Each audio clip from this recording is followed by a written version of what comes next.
자, 58쪽에 12번 정의역이 0에서부터 4인데 다음 함수, 지수함수라던가 로그 함수의 최대 최소를 구하라 라고 나와 있죠. 일단 바로 보이는 거는 지수함수는 밑이 1보다 크고 로그 함수는 밑이 0과 1 사이에요. 이거는 어떤 차이를 주는지 설명을 했었죠, 수업 시간에.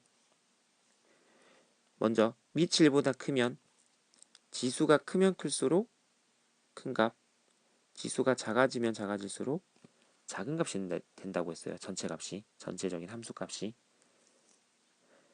그러면 위에 있는 지수에 대한 부분을 보자면 이 지수는 2차식입니다.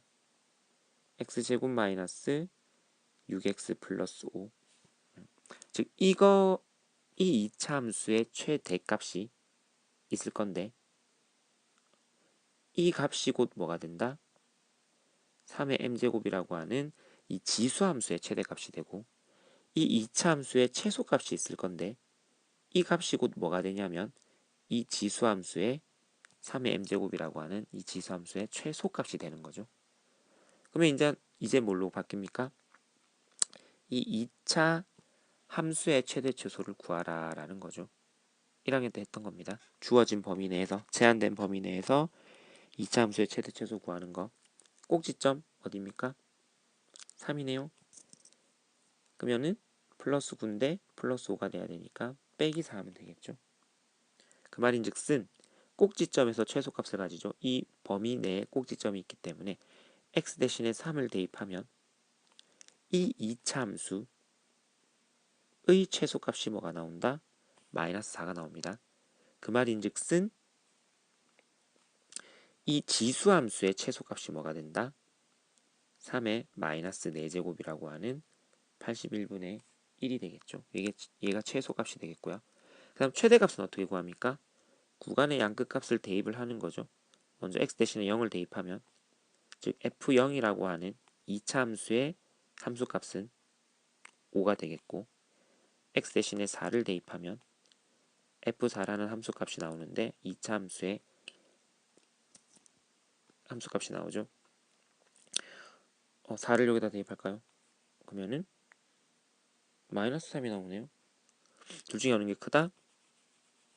f0이라는 함수값이 더 크죠.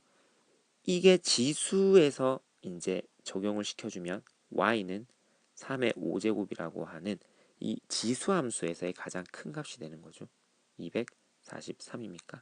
여기 라지 m, 얘가 스몰 m이 되겠죠. 라지 m이 이제 최대값, 그 다음에 스몰 m은 최소값, 1번의 최대 최소를 구할 수가 있겠고요. 비슷한 방법으로 2번을 풀어보자면 역시나 2차 함수입니다. 근데 이번에는 위로 볼록인 2차 함수죠. 그 다음에 밑이 0과 1 사이이기 때문에 어떤 그 차이가 생기냐면은 그 진수가 크면 클수록 전체 값은 작아지고 진수가 작으면 작을수록 전체 값이 커지는 부동호 방향이 반대였죠. x의 그 부동호 방향과 y의 부동호 방향이 반대였습니다. 맞죠? 그래서 요걸 바탕으로 이제 여러분들이 뭘 구해야 되는가? 요 2차 함수, 예를 들어 뭐 gx라고 볼게요. 뭐 fx라도 상관없습니다. 마이너스 x제곱 플러스 4x 플러스 4라고 했을 때 이거를 표준형으로 고쳐주자면 x 마이너스 2의 제곱 마이너스 x제곱 플러스 4x 마이너스 4가 나오는데 플러스 4가 돼야 되니까 플러스 8을 해주면 되겠죠. 그럼 이 2차 함수의 최대 값은 어디서? x 이퀄 2에서 2 대입하면 뭐가 나옵니까? g2라고 하는 함수값이 8이죠. 2차 함수에서 최대값이 8입니다. 2차 함수에서 최대값이 8이란 얘기는 이 로그 함수에서는 진수가 제일 클 때니까 반대로 로그는 제일 작을 때가 되겠죠. 그게 얼마다? 마이너스 3이 최소값이 되겠죠. 그 다음 제일 클 때는 언제입니까?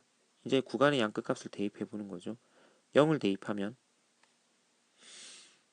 0 대입하면은 4 4를 대입하면 뭐 같은 값이 나오겠네요. 중심을 가지고 대칭적이니까. 그러면 4를 대입하면은 역시 4가 나오네요. 즉 같은 결과가 나오죠. 이 2차 함수의 최소값이 4입니다. 즉 진수의 제일 작은 값이 4가 되니까 반대로 제일 커진다라는 거죠. 얼마가 된다? 마이너스 2가 최대값이 되겠죠. 이처럼 밑이 1보다 클 때와 밑이 0과 1 사이일 때 그거를 이제 구분하여 최대최소를 계산할 수 있어야 되겠고 1학년 때 배웠던 2차 함수의 최대최소, 특히 제한된 범위 내에서 최대최소 구하는 거 까먹으면 안 되겠죠.